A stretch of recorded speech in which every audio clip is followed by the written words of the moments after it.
अऊज़ु बिल्लाहि मिनश शैतानिर रजीम। बिस्मिल्लाहिर रहमानिर रहीम। इन्न हाज़ल क़ुरआन यहदी लिल्लती हिय अक़वम व युबश्शिरुल मुअमिनीना अल्लज़ीना यअमलूना अस्सॉलिहात अन्न लहुम अजरन कबीरा।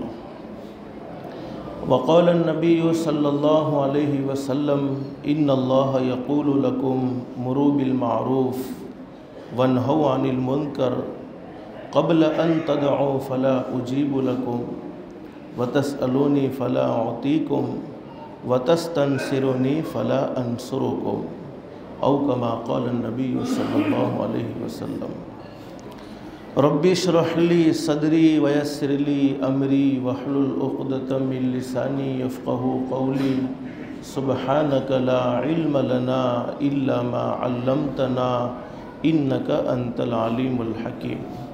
दुरूद शरीफ पढ़ ले। अल्लाहुम्मा सल्लि अला मुहम्मद व अला आलि मुहम्मद कमा सल्लैता अला इब्राहीम व अला आलि इब्राहीम इन्नका हमीदुम मजीद। अल्लाहुम्मा बारिक अला मुहम्मद व अला आलि मुहम्मद कमा बारकता अला इब्राहीम व अला आलि इब्राहीम इन्नका हमीदुम मजीद। गिरामी कदर उलमाए किराम, बुज़ुर्गान मोहतरम और मेरे प्यारे दोस्तों, अल्लाह का हम सब पर बहुत बड़ा एहसान और बहुत बड़ा करम है कि अल्लाह ने हम सब को थोड़ी देर के लिए अपने घर में यानी मस्जिद में जमा फ़रमाया। दुआ करो अल्लाह हम सब के जमा होने को कबूल फ़रमाए।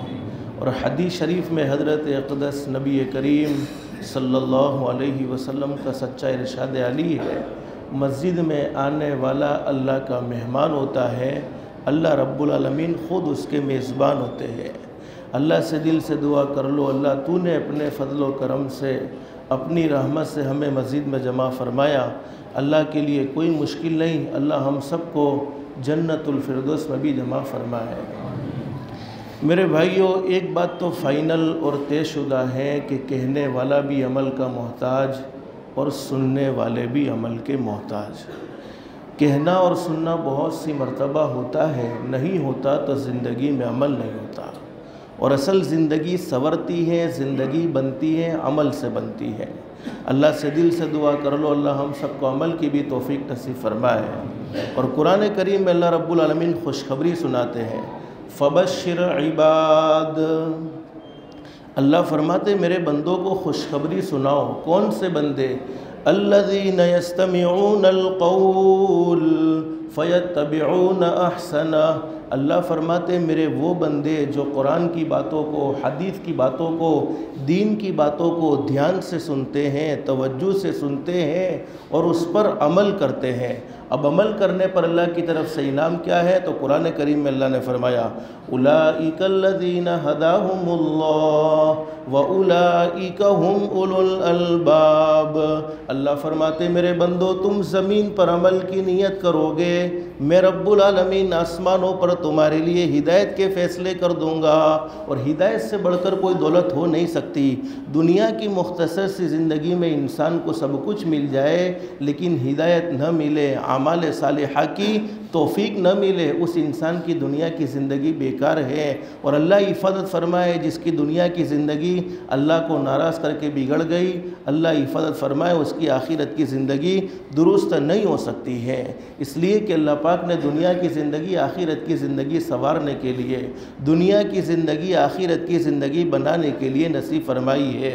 एक सहाबी ने हज़रत नबी करीम सल्लल्लाहु अलैहि वसल्लम से सवाल कर लिया, मेरे महबूब, अल्लाह रब्बुल आलमीन किसी बंदे के मुतालिक हिदायत का फ़ैसला कर दे तो हिदायत के फ़ैसले का क्या मतलब है? हज़रत नबी करीम सल्लल्लाहु अलैहि वसल्लम ने सहाबाए किराम से फ़रमाया, मेरे सहाबाए किराम सुन लो, हिदायत के फ़ैसले का मतलब ये है कि अल्लाह मौत के वक्त ज़रूर कलमा नसीब फरमाएगा।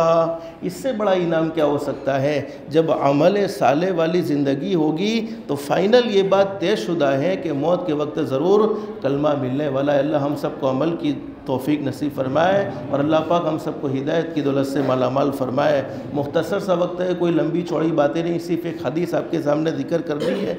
अल्लाह सबसे पहले मुझे फिर आपको अमल की तौफीक नसीब फरमाए। हदीस शरीफ में लिखा है, मदीनतुल मुनव्वरा का एक वाक़या। एक रात का वाक़या है कि एक मरतबा हज़रत अक़दस नबी करीम सल्लल्लाहु अलैहि वसल्लम और हमारे नबी हज़रत मुहम्मदुर रसूलुल्लाह सल्लल्लाहु अलैहि वसल्लम के साथ ज़िंदगी गुजारने वाली हमारी अम्मा हज़रत आयशा सिद्दीक़ा रज़ियल्लाहु तआला अन्हा दोनों घर के बाहर, यानी हमारे नबी के घर के बाहर बैठे हुए हैं। उस ज़माने में कोई लाइटें थे नहीं, अंधेरा था, लेकिन हज़रत नबी करीम सल्लल्लाहु अलैहि वसल्लम और हमारी अम्मा आयशा आपस में मोहब्बत की बातें कर रहे हैं। हदीस की बयान करने वाली हमारी माँ अम्मा आयशा फरमाती हैं कि मैं कभी कुछ बोलती थी, मेरे महबूब मेरी बातों से खुश होकर मुस्कुराते थे, कभी मेरे महबूब कुछ बोलते थे, मैं मेरे महबूब की बातें सुनकर खुश होती थी और मुस्कुराती थी। हमारे दरमियान में मोहब्बत की बातें चलती रही, लेकिन अचानक हुआ ऐसा कि मेरे नबी हज़रत मुहम्मदुर रसूलुल्लाह सल्लल्लाहु अलैहि वसल्लम की आवाज़ बंद हो गई, मेरे नबी ने बोलना बंद कर दिया। अम्मा आयशा सिद्दीक़ा रज़ियल्लाहु तआला फरमाती है कि अभी तक तो हमारे दरमियान में मोहब्बत की बातें हो रही थी, मेरे नबी मेरी बातों का जवाब दे रहे थे, अचानक मेरे नबी को हो क्या गया, अचानक मेरे नबी खामोश क्यों हो गए। हज़रत आयशा सिद्दीक़ा रज़ियल्लाहु तआला फरमाती हैं कि मैंने हज़रत नबी करीम सल्लल्लाहु अलैहि वसल्लम के चेहरे मुबारक की तरफ देखा तो मेरे महबूब का पूरा चेहरा आंसुओं से भरा हुआ था और हमारे नबी की आंखों से आंसू निकल रहे थे और इस तरीके से आंसू के कतरे गिर रहे थे जैसे मोती के दाने गिर रहे हो। अब हज़रत आयशा सिद्दीक़ा रज़ियल्लाहु तआला फरमाती मैं घबरा गई कि मेरे नबी को मेरी वजह से कोई तकलीफ़ तो नहीं पहुँची, मेरे नबी को मेरी वजह से कोई दुख तो नहीं पहुँचा। अम्मा आयशा फरमाती मैंने मेरे नबी से पूछा कि अल्लाह के नबी आपको हो क्या गया, अभी तक तो आप मोहब्बत की बातें करते थे, आपने रोना शुरू कर दिया। हमारे नबी हज़रत मुहम्मदुर रसूलुल्लाह सल्लल्लाहु अलैहि वसल्लम ने फरमाया, ये हदीस मिशका शरीफ में भी है और हयातुस सहाबा में भी है। हज़रत नबी करीम सल्लल्लाहु अलैहि वसल्लम ने फरमाया, अम्मा आयशा से फरमाया कि आयशा तुझे नहीं मालूम, अभी जिब्रील अमीन अलैहिस्सलातु वस्सलाम मेरे पास आए और जिब्रील ने आकर मुझे बड़ी अजीब बातें सुनाई हैं। जिब्रील अमीन ने फरमाया हम सब का ये अक़ीदा है, बोलो क़यामत का मैदान कायम होगा, जिस दिन दुनिया ख़त्म हो जाएगी उस दिन को क़यामत का दिन कहते हैं। और अल्लाह कुरान करीम में फरमाते यौम यफ़िरुल मरउ मिन अख़ीहि व उम्मिहि व अबीहि। दुनिया की ज़िंदगी देख लो, दुनिया की ज़िंदगी में कोई किसी के काम आने को तैयार नहीं, तो क़यामत में कौन काम आ सकता है। लेकिन हमारे नबी ने हज़रत आयशा सिद्दीक़ा रज़ियल्लाहु तआला से फरमाया कि आयशा क़यामत के दिन 3 मंजिलें ऐसी ख़तरनाक होगी, सलासु मनासिल ला यज़कुरु अहदुन अहदा, उन 3 मंजिलों में कोई किसी को याद नहीं करेगा, उन 3 मंजिलों में कोई किसी को नहीं पुकारेगा, किसी के दिल में किसी का कोई ख्याल पैदा नहीं होगा। हज़रत आयशा सिद्दीक़ा रज़ियल्लाहु तआला ने फरमाया अल्लाह के नबी वो 3 मंजिलें ज़रा मुझे भी तो बतला दीजिए कि वो 3 मंजिलें कौन सी हैं। तो हज़रत नबी करीम सल्लल्लाहु अलैहि वसल्लम ने फरमाया आयशा सुन लो, इंदल मीज़ान, सबसे पहली मंजिल ख़तरनाक मंजिल इंदल मीज़ान, तराजू अल्लाह के हाथ में होगा। और ये बात उलमा जानते हैं, कुरान करीम के 70वें पारे में वनज़उल मवाज़ीनल क़िस्त लियौमिल क़ियामा फ़ला तुज़लमु नफ़्सुन शैआ व इन कान मिस्क़ाल हब्बतिन मिन ख़रदलिन अतैना बिहा व कफ़ा बिना हासिबीन।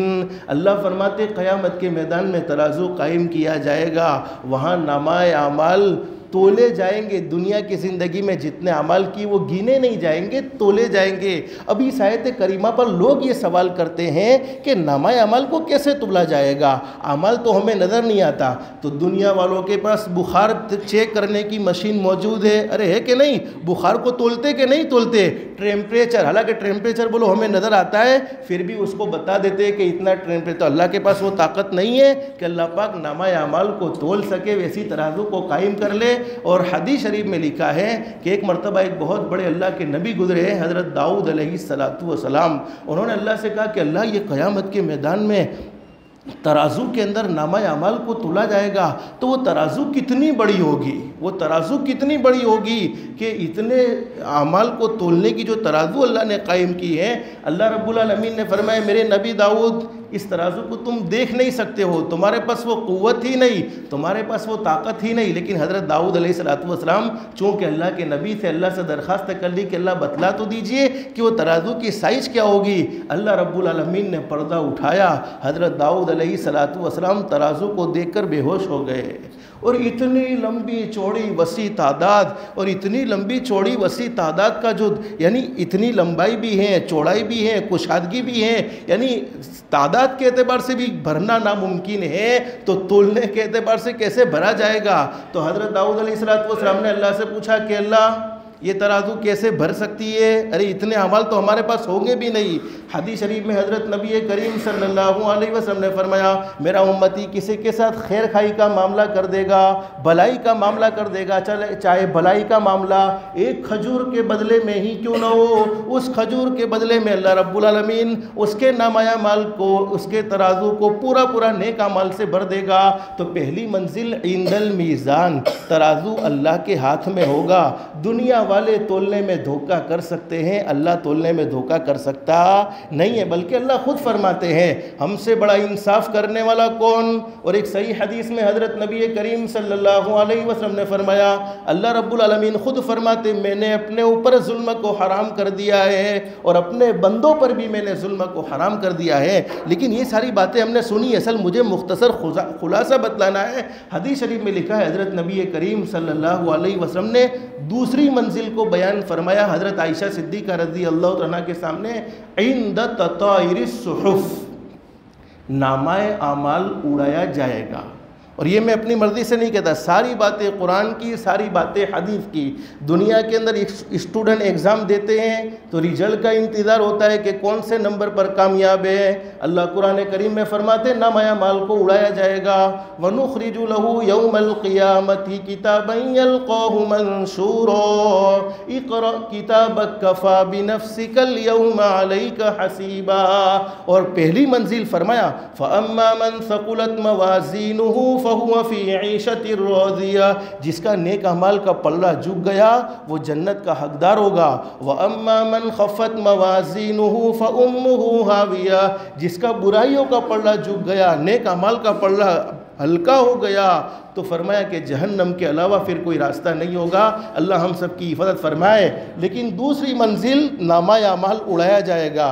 कुरान करीम के 29वें पारे में अल्लाह फरमाते हैं फ़अम्मा मन ऊतिय किताबहु बियमीनिही फ़यक़ूलु हाउम इक़्रऊ किताबिया इन्नी ज़नन्तु अन्नी मुलाक़िन हिसाबिया फ़हुव फ़ी ईशतिर राज़िया फ़ी जन्नतिन आलिया क़ुतूफ़ुहा दानिया कुलू वशरबू हनीअम बिमा अस्लफ़्तुम फ़िल अय्यामिल ख़ालिया। अल्लाह फरमाते मेरे कुछ नेक बंदे ऐसे होंगे जो दुनिया की ज़िंदगी में नेकी करने वाले होंगे, उनको उनका नामाए अमल सीधे हाथ में दिया जाएगा। और ये इस बात की निशानी होगी कि वो जन्नती हैं। जब दुनिया में कोई आदमी एग्ज़ाम में कामयाब हो जाता है या इंटरव्यू में कामयाब होता है तो लोगों को बताता फिरता है, देखो अल्लाह ने मुझे कामयाबी से सरफराज फरमा दिया, अल्लाह ने मुझे कामयाब कर दिया। तो जब क़यामत में कामयाबी का रिजल्ट मिल जावे तो वो कितना खुश होगा, वो लोगों को बताएगा फ़यक़ूलु हाउम इक़्रऊ किताबिया। अल्लाह रब्बुल आलमीन फरमाएंगे मेरे बंदे जन्नत की नेमतें तेरा इंतज़ार कर रही हैं। लेकिन कुरान करीम में फरमाया व अम्मा मन ऊतिया किताबहु बिशिमाली, कुछ लोग ऐसे होंगे जिनको इनका नामा अमल उल्टे हाथ में दिया जाएगा। अल्लाह हम सब की हिफाजत फरमाए। फ़यक़ूलु या लैतनी लम ऊत किताबिया, उस वक्त वो पछताएंगे, अफसोस करेंगे काश हमें हमारा नामा अमल न मिला तो अच्छा होता, न मिला होता तो अच्छा होता। वलम अदरी मा हिसाबिया, हमारा हिसाब न होता तो अच्छा था। या लैतहा कानतिल क़ाज़िया, काश फिर हमें मौत आ जाती तो अच्छा होता, लेकिन वहाँ मौत आने वाली सुम्मा ला यमूतु फ़ीहा वला यहया, वहाँ की ज़िंदगी न ज़िंदगी के सकोगे न मौत के सकोगे। अल्लाह हम सब की हिफाजत फरमाए। या लैतहा कानतिल क़ाज़िया मा अग़ना अन्नी मालिया, दुनिया में तो लोग मुझे माल की वजह से बड़ा झुक झुक कर सलाम करते थे, घमंड भरा हुआ था माल का, लोग झुक झुक कर सलाम करते थे, लेकिन आज मालदारी काम ना आई। हलका अन्नी सुल्तानिया, दुनिया में तो मेरी बड़ी बादशाह थी, लोग मेरी माताहती में काम करते थे, लेकिन आज वो सेठ होना, बादशाह होना काम ना आया। अभी तक जो मैंने बातें की, बोलो हमने कितनी मर्तबा सुनी है? कोई नई बात कही नहीं, बहुत सी मर्तबा हमने सुनी है। लेकिन आज मुझे एक अजीब बात बतलानी, अल्लाह हम सबको अमल की तौफीक नसीब फरमाए। कुरान करीम का 30वां पारा, 30वें पारे में अल्लाह रब्बुल आलमीन फरमाते हैं कि मेरे कुछ बदबख्त बंदे मेरी नज़रों से ऐसे गिरे हुए होंगे, इतने जलील होंगे, इतने रुसवा होंगे कि उनको उनका नामा अमाल सीधे हाथ में नहीं मिलेगा, उनको उनका नामा अमाल उल्टे हाथ में नहीं मिलेगा, बल्कि उनको उनका नामा अमाल पीठ के पीछे दिया जाएगा। कुरान करीम में फरमाया व अम्मा मन ऊतिया किताबहु वराअ ज़हरी। अब ये आयतें हमारे नबी हज़रत मुहम्मदुर रसूलुल्लाह सल्लल्लाहु अलैहि वसल्लम सहाबा इकराम को सुना रहे हैं। सहाबा इकराम के दिलों में बड़ा फ़िक्र था, कुरान करीम की एक आयत करीमा को सुनते थे। जब तक हज़रत नबी करीम सल्लल्लाहु अलैहि वसल्लम से उसका सही मतलब मालूम न कर लेते और अमल न कर लेते, तब तक उन्हें चैन नहीं आता था। एक सहाबी जिनका नाम है हज़रत अब्दुल्ला, बोलो क्या नाम, पूरा नाम है हज़रत अब्दुल्ला इब्ने उमर रज़ियल्लाहु तआला। हज़रत अब्दुल्ला ने पूछा कि अल्लाह के नबी, सीधे हाथ में नामा अमल मिलेगा ये तो समझ में आ गया, उल्टे हाथ में नामा अमल मिलेगा ये तो समझ में आ गया कि भाई सीधा हाथ फैला दिया नामा अमल दे दिया जाएगा, उल्टा हाथ फैला दिया नामा अमल दे दिया जाएगा, लेकिन पीठ के पीछे कैसे नामा अमल मिलेगा? उलमा जानते, तफसीरों में लिखा है हमारे नबी हज़रत मुहम्मदुर रसूलुल्लाह सल्लल्लाहु अलैहि वसल्लम को अपनी उम्मत से मोहब्बत थी। आप उम्मत की तकलीफ़ को नहीं चाहते थे, आपने हमेशा उम्मत के लिए खैर खाई का मामला किया है, हमेशा आपको इस बात की फ़िक्र रही है कि मेरी उम्मत का हर आदमी कामयाब हो जाए, मेरी उम्मत का हर आदमी जन्नती बन जाए। हमारे नबी रो रहे हैं और हमारे नबी ने फरमाया कि अब्दुल्ला, जिस बंदे के बारे में अल्लाह रब्बुल आलमीन ने पीठ के पीछे नामा अमाल देने का फैसला किया होगा, उस बंदे को बुलाया जाएगा, एक फरिश्ता होगा, उसके हाथ में लोहा होगा, जिसको हम अपनी जुबान में कहते हैं लोखंड, लोहा होगा। और वो लोहा कोई मामूली लोहा नहीं, बल्कि 3000 साल तक, हदीस शरीफ में लिखा 3000 साल तक उसे जहन्नम में गरमाया गया होगा, जहन्नम में तपाया गया होगा।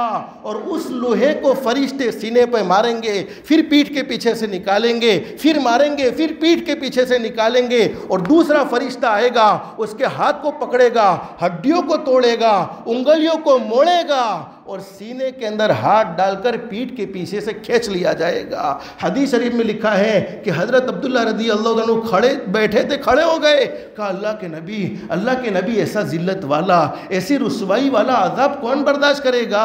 अरे हम दुनिया की थोड़ी सी मार बोलो बर्दाश्त कर सकते हैं, अरे सीने की थोड़ी सी तकलीफ बर्दाश्त कर सकते हैं, सीने पर थोड़ी सी चोट लग जाए हम बर्दाश्त नहीं कर सकते।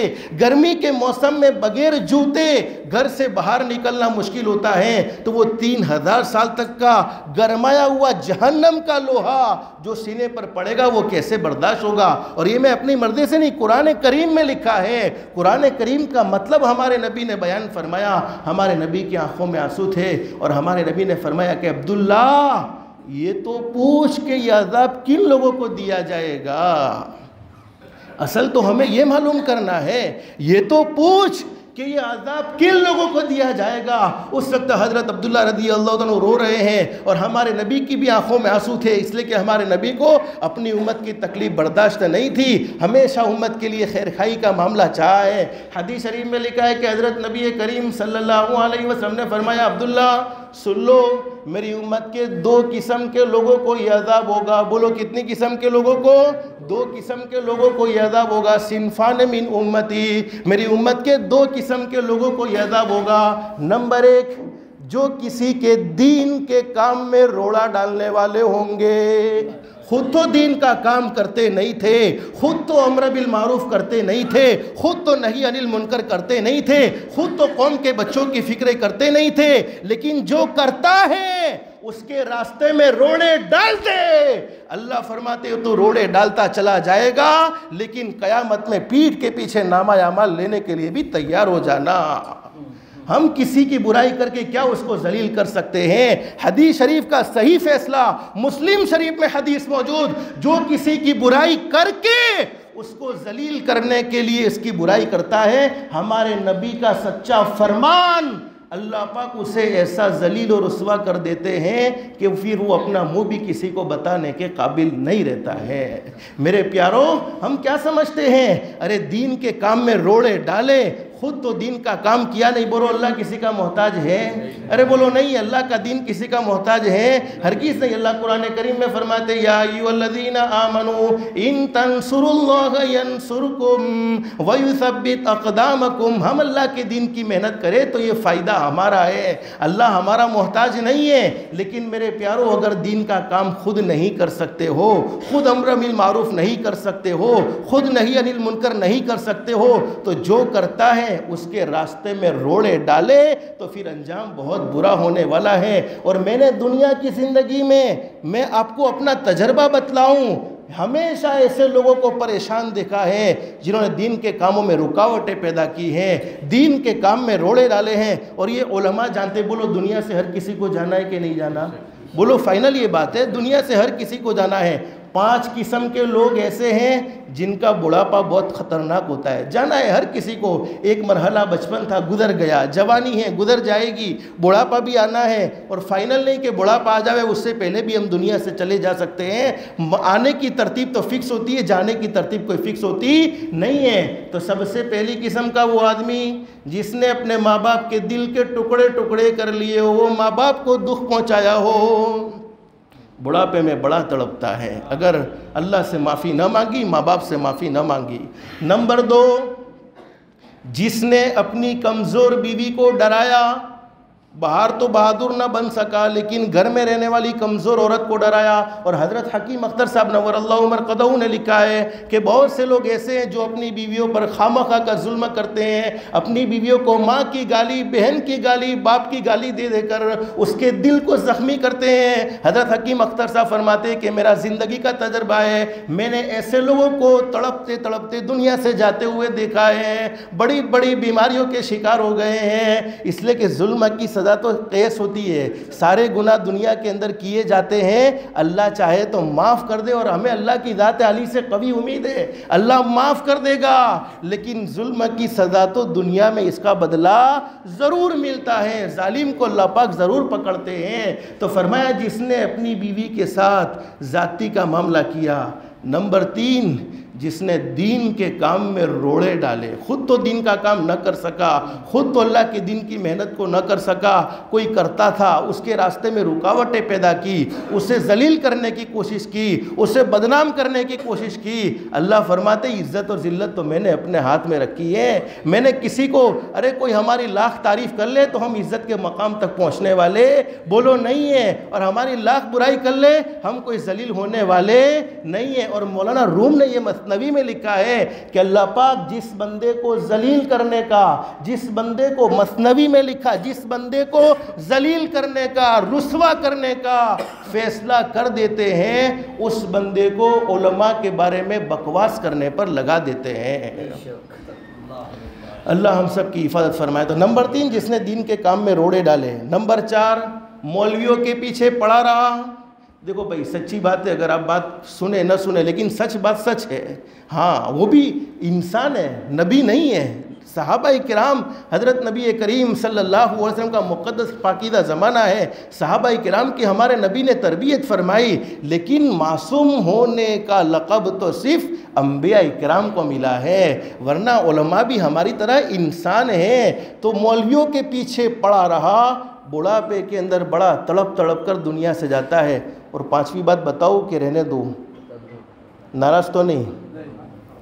तावीज़ वाला बापू।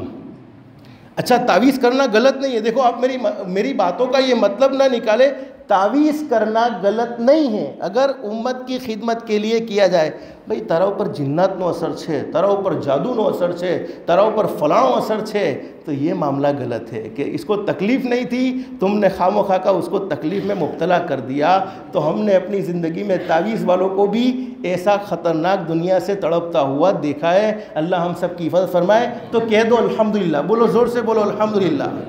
पहली किस्म में तो हम बोलो नहीं है। बोलो हमने किसी को दीन का काम करने से रोका? अरे बोलो ना, नहीं रोका। हमने किसी को मस्जिद में आने से रोका? नहीं रोका। हमने किसी को नमाज पढ़ने से रोका? नहीं रोका। हमने किसी को कुरान पढ़ने से रोका?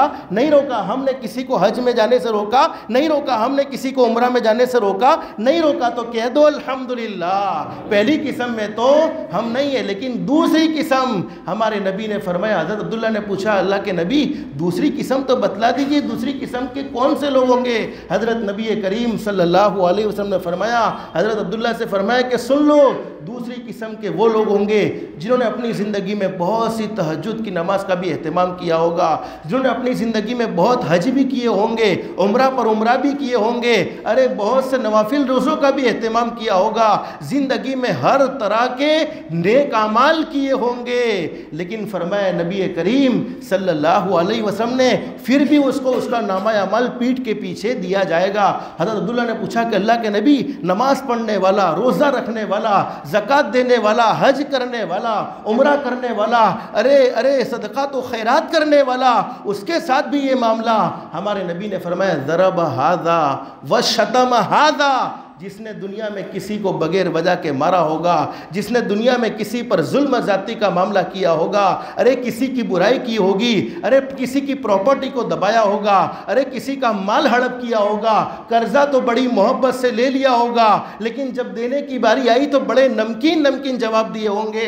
हमारे नबी ने फरमाया, ज़रब हाज़ा व शतम हाज़ा, जिसने दुनिया में बंदों के हुकूक को पामाल किया, जिसने दुनिया में बंदों के हुकूक मारे, अरे किसी की गीबत करता रहा। और मेरे प्यारों, हमारा तो एक मिजाज बन चुका है, गीबत में हमें वो चस्का लगता है। मैं कसम खाऊं तो शायद गलत नहीं, उलमा ने लिखा है कि जो गीबत करने का आदी है उसको अपने ईमान की खैर मनानी चाहिए, इसलिए कि गीबत हमारी नज़र में मामूली गुनाह हो चुका है। बस थोड़ा सा किसी के बारे में बदजनी पैदा हो गई, अब ज़ुबान से वो बोलना शुरू किया। मैं कसम खाकर ये बात कह सकता हूँ, किसी अच्छे आदमी को बुरा कह देने पर तो दुनिया भी उजड़ जाती है और आखिरत भी उजड़ जाती है। और किसी बुरे आदमी के बारे में अच्छा बोल बोला, अल्लाह की ज़ात आली से उम्मीद है उस अच्छे बोल की वजह से अल्लाह उसे हिदायत की दौलत से भी माला माल कर सकता है। तो मेरे प्यारों, हमारा ये मिजाज बन चुका है, बस थोड़ी सी मजलिस से लगी और एक दूसरे के, अरे अपनी ज़िंदगी की कभी फिक्र न की कि मैंने ज़िंदगी में कितनी फ़जर की नमाज़ें छोड़ दी, कितना मैं हराम खाता हूँ, कितने मैंने सूद के पैसे खाए, कितनों का माल हड़प किया, वो जिंदगी में कभी फिक्र न रही। पेलो शू करे छे, पेलो शू करे छे, पेलो शू करे छे। अल्लाह पाक ऐसे अमल से अल्लाह हम सब की हिफाजत फरमाए। तो दूसरी किस्म के वो लोग हैं जिन्होंने बंदों के हुकूक को पामाल किया। बोलो हाजी, हो रहा है कि नहीं हो रहा? अरे किसी का मत सोचो, हमने तो अपने माँ बाप के साथ बुरा सलूक किया है, किसी और का होता तो नामा अमाल पीठ के पीछे दिया जाता। आज उम्मत इतनी तबाह बर्बाद हो गई, उम्मत इतनी परेशान हो गई, बच्चों को दुनिया के पीछे लगाया। हकीकत ये है, जिन माँ बाप ने अपने बच्चों को दीनदार बनाया, वो दीनदार बच्चे माँ बाप के सामने बात करते हुए डरते हैं। और जिन माँ बाप ने अपने बच्चों को दुनिया के पीछे लगाया, अब वो माँ बाप बच्चों से बात करते हुए डरते हैं। तो कसूर तो दोनों तरफ हैं। बच्चे माँ बाप के नाफरमान हैं तो हम जायज़ा लेते हैं, कौन से नाफरमान हैं? पढ़ने वाले नाफरमान हैं या न पढ़ने वाले नाफरमान हैं? सिर्फ माँ बाप बच्चों का कसूर नहीं, वो माँ बाप का भी तो कसूर है कि बच्चों को सही दीन नहीं सिखलाया, सही अखलाक नहीं सिखलाए। तो मेरे प्यारों, ये दूसरी किस्म, अल्लाह हम सबको माफ़ फरमाए। और ये दिल की सफाई बहुत ज़रूरी है। बोलो बेशक। हदीस शरीफ में लिखा है, आखिरी हदीस मौलाना 5 मिनट में बात ख़त्म इंशाल्लाह, क़ुलूबुल मुमिनीन अरशुन। हदीस शरीफ में लिखा है कि दिल अल्लाह के रहने की जगह है।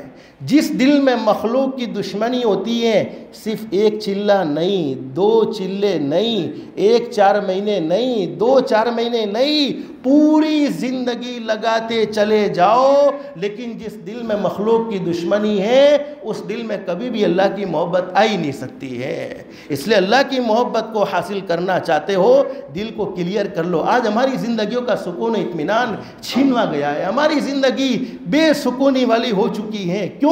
हम अपने दुख से परेशान नहीं, किसी के सुख से परेशान है। पेलो फलाणो आदमी केम आवो थई गयो, फलाणा आदमी ने आटली इज्जत केम मળી गई, फलाणा आदमी आटला मकाम सुधी केम पहुंची गयो। हालांकि वो उसकी ज़ात से दुश्मनी नहीं करता, बल्कि किससे करता है? बोलो, पहुँचाने वाला कौन था? हदीस शरीफ में लिखा है, हदीस शरीफ में लिखा है, तंबीहुल गाफिलीन में रिवायत मौजूद है। हज़रत नबी करीम सल्लल्लाहु अलैहि वसल्लम ने सहाबाए किराम से फरमाया, मेरे सहाबाए किराम कुछ लोग ऐसे हैं जो अल्लाह की नेमतों के दुश्मन हैं। सहाबा ने पूछा, अल्लाह की नेमत के दुश्मन? कि हाँ, अल्लाह की नेमत के दुश्मन, जिसको अल्लाह ने मकाम और मर्तबा दिया है, जिसको अल्लाह ने माल और दौलत दिया है, अब दूसरा उसको देख कर जलता है, गोया वो जलने वाला उसकी ज़ात का दुश्मन नहीं है, बल्कि किसका दुश्मन है? अल्लाह का दुश्मन है। और बोलो, जो अल्लाह का दुश्मन बन जाए वो कभी चैन सुकून की ज़िंदगी गुजार सकता है? नहीं गुजार सकता। उसकी ज़िंदगियों में कभी भी सुकून और इत्मीनान नहीं। इसलिए मेरे प्यारों, ये मजमा दीन का काम करने वालों का है। हमारा दिल बहुत वसी हो जाए, माफ़ करने वाला हो जाए। किसी ने कुछ कह दिया। अरे हमारे नबी को भी लोगों ने बहुत कुछ कहा है। अम्मा आयशा सिद्दीक़ा पाक दामन औरत, अफीफ और ऐसी पाक दामन औरत जिसके बारे में अल्लाह की कसम खाकर कहा जाए कोई शुकूक व शुबहात का मामला ही नहीं हो सकता। इसलिए कि बुखारी शरीफ में हदीस मौजूद है। बोलो, निकाह कहाँ पर तय हुआ था? आसमानों पर तय हुआ था। ज़मीन पर तो सिर्फ तजदीद हुआ था, आसमान पर अम्मा आयशा का निकाह हो चुका था। ऐसी पाक दामन औरत को लोग न छोड़े और मेरे प्यारों, हमारे नबी को लोग बदनाम करे और भी बड़े बड़े दुनिया में आए हैं, तो मेरे प्यारों हमारा दिल भी ऐसा वसी बन जाए। अरे तुमने जो कुछ कहा कह दिया, मेरे नबी ने भी कहा था, जाओ मैंने तुम सबको माफ़ कर दिया, क़यामत में अल्लाह भी तुमको माफ़ कर देगा। और हज़रत मूसा अलैहिस्सलाम ने एक मरतबा अल्लाह से पूछा कि अल्लाह, तेरे नज़दीक सबसे ज़्यादा इज़्ज़त वाला बंदा कौन सा है? बोलो, जिसकी अल्लाह के यहाँ इज़्ज़त होगी, बंदों में इज़्ज़त होगी कि नहीं होगी? असल इज़्ज़त कहाँ से होती है? अल्लाह के यहाँ से होती है। तो अल्लाह रब्बुल आलमीन ने फरमाया, मेरे नबी मूसा, मेरे नज़दीक सबसे ज़्यादा इज़्ज़त वाला बंदा वो है जो बदला लेने की ताकत रखने के बावजूद सामने वाले को माफ़ कर दे। मेरे साथ किसी ने बुरा सलूक किया, पूरा पावर है मेरे पास, मैं ले सकता हूँ। किसी ने मुझे गाली दी, मुझे हक है। बोलो, हक है कि नहीं? कुरान करीम में है, वही नाक़बतुम फ़आक़िबू बिमिस्ली मा उक़िबतुम भी। हमारे साथ किसी ने बुरा सलूक किया है, जितना किया इतना हम बदला ले सकते हैं। शरीयत उसकी हमें इजाज़त दे रही है। लेकिन माफ़ कर दिया तो अल्लाह फरमाते उससे बड़ा इज़्ज़त वाला बंदा कोई नहीं हो सकता। इसलिए माफ़ करने के जज्बे पैदा करो। मुझे कल किसी आदमी ने कहा कि मौलवी साहब તમારા બારામાં પેલો ફલાણો માણસ આવું કહેતો હતો, તો मैंने इसकी बात पर ये नहीं कहा मैं कि આટલું પેટ મોટું કેમ થઈ ગયું कि જેને જે કહેવું હોય કહેવા દો, જેને જે કહેવું હોય कहवा दो, तभी तो हमारा पेट बड़ा हो सकता है। अब किसी ने कुछ कह दिया, हम सबकी बातों पर कहाँ तवज्जो रखने वाले हैं? हमारा पैदा करने वाला अल्लाह करीम है, रहीम है। मैं हमेशा कहा करता हूँ कि जब भी अल्लाह रब्बुल आलमीन की तरफ से कोई हमारी मुखालफत करने लगे तो हमें भी इस्तिग़फ़ार की कसरत करनी चाहिए। अस्तग़फ़िरुल्लाह कह दो एक मरतबा, अस्तग़फ़िरुल्लाह। सच्चे दिल से कह देने पर अल्लाह रब्बुल आलमीन आसमान पर फरमाते हैं, मेरे बंदे, मैंने तेरी ज़िंदगी के सारे गुनाहों को माफ़ कर दिया और ऐसा माफ़ किया गोया तूने गुनाह किया ही नहीं था। तो पहली मंजिल बोलो कौन सी है? तराजू अल्लाह के हाथ में होगा। नेक अमाल का पल्ला झुक गया, जन्नत। बुराइयों का पल्ला झुका, बोलो जहन्नम। दूसरी मंजिल, नामाए अमाल उड़ाया जाएगा।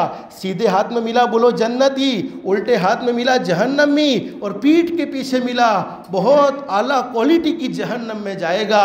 अल्लाह हम सब की हिफाजत फरमाए। और तीसरी मंजिल बहुत मुख्तसर, हमारे नबी ने फरमाया, इंद जसरी सिराज, पुल सिरात कायम होगा।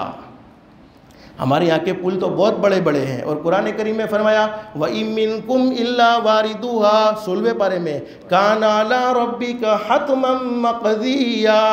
पुल सिरात से हर एक को गुजरना होगा और वो पुल की कैफियत 1500 साल का रास्ता, तलवार से ज़्यादा तेज़ और बाल से ज़्यादा बारीक। बोलो, हमारे नबी के साथ ज़िंदगी गुजारने वाली कौन? अम्मा आयशा। ये हदीस कौन सुन रही है? अरे भूल गए, आपकी याद है? ये हदीस कौन सुन रही है? अम्मा आयशा। आयशा ने पूछा, अल्लाह के नबी, अईना कुनु या रसूल अल्लाह, अल्लाह के नबी मेरा क्या होगा? अल्लाह के नबी मेरा क्या होगा? ये 3 ख़तरनाक मंजिलें, तराजू अल्लाह के हाथ में होगा, नामा अमाल उड़ाया जाएगा, अरे पुल सिरात कायम होगा, नीचे जहन्नम होगी, 1500 साल का रास्ता होगा। बोलो, अम्मा ईशा तो बख्शी बख्शाई औरत है, शान वाली औरत है, मकाम वाली औरत है। ऐसे मौके पर हज़रत नबी करीम सल्लल्लाहु अलैहि वसल्लम के साथ वफ़ादारी का मामला किया है। जिस वक्त हज़रत नबी करीम सल्लल्लाहु अलैहि वसल्लम अपने पेट पर 2-2 पत्थर बांधकर ज़िंदगी गुजारते थे, फिर भी अम्मा आयशा फरमाती, अल्लाह के नबी मेरा क्या होगा? और हम तो पल पल में गुनाह करते हैं, ना आँखों से कभी गलत ना आँखों से कभी सही देखने की तौफीक हुई, ना कान से कभी सही सुनने की। हमेशा गलत सुनते रहे, हमेशा गलत देखते रहे, हमेशा गलत बोलते रहे। हम अल्लाह के नबी से पूछते, अल्लाह के नबी हमारा क्या होगा? हमारे नबी ने फरमाया, आयशा फ़िक्र करने की ज़रूरत नहीं है, कल क़यामत के मैदान में मैं पुल सिरात के किनारे पर रहूँगा। हदीस शरीफ में लिखा, हमारे नबी ने फरमाया, आयशा फ़िक्र करने की ज़रूरत नहीं, कल क़यामत के मैदान में मैं पुल सिरात के किनारे पर रहूँगा और मेरे किसी उम्मती के बारे में जहन्नम का फ़ैसला हो चुका होगा। मेरा कोई उम्मती जहन्नम में गिरने वाला होगा, उसे गिरने नहीं दूंगा, बल्कि अपने आगोश मुबारक में, अपनी गोद मुबारक में ले लूँगा और उसे जन्नत तक पहुँचा दूँगा। अब सवाल ये है कि उम्मती कौन? और हमें उम्मती बनने के लिए बोलो दीन के मेहनत के लिए निकलना है, निकलेंगे इंशाअल्लाह। उम्मती कौन? जिसके अंदर दो खूबियाँ हो, मैं युताबउ सीरती व सूरती रसूलिल्लाहि सल्लल्लाहु अलैहि वसल्लम, जिसकी ज़िंदगी अल्लाह के नबी की ज़िंदगी के मुताबिक हो और जिसकी सूरत अल्लाह के नबी की सूरत के मुताबिक हो, वो उम्मती है। और उम्मती है तो अल्लाह के फजल व करम से अल्लाह पाक तीनों मंजिलों को आसान फरमा देगा। तो उम्मत बनना चाहते कि नहीं चाहते? और यही वो मेहनत है, अभी जो इज्तिमा आने वाला है वो भी उम्मत बनने का है कि हम अपने घर से निकले, अल्लाह के घर में आकर अल्लाह के मेहमान बन जाए। उस वक्त अल्लाह की ज़ात आली से उम्मीद है अल्लाह पाक हमें तकबीर उला की तौफीक नसीब फरमाए। मुसलसल नेकी करने का खासा ये होता है कि अल्लाह से रुजू होने की तौफीक हो जाती है, अल्लाह से माफ़ी मांगने की तौफीक हो जाती है, फिर अल्लाह का कुर्ब भी मिल जाता है, दिल मखलूक की दुश्मनी से भी पाक साफ़ हो जाता है। जब दिल मखलूक की दुश्मनी से पाक साफ़ हो जाता है तो अल्लाह पाक अपनी मोहब्बत इस दिल में भर देते हैं। तो उम्मत बनने के लिए कोई लंबी चौड़ी कुर्बानी नहीं जो सहाबा किराम ने दी है। सहाबा किराम ने तो अपना सब कुछ कुर्बान कर दिया, बस जितनी ज़िंदगी गफलत में गुजर गई अल्लाह से सच्चे दिल से माफ़ी मांगेंगे इंशाअल्लाह। और जो ज़िंदगी बाकी है उस ज़िंदगी को अल्लाह के अहकाम के मुताबिक बनाने के लिए, हज़रत नबी करीम सल्लल्लाहु अलैहि वसल्लम के तरीके के मुताबिक बनाने के लिए कुछ न कुछ वक्त अल्लाह की राह में दरकार है। तो बताओ इसके लिए कौन कौन 4-4 महीने के लिए तैयार है?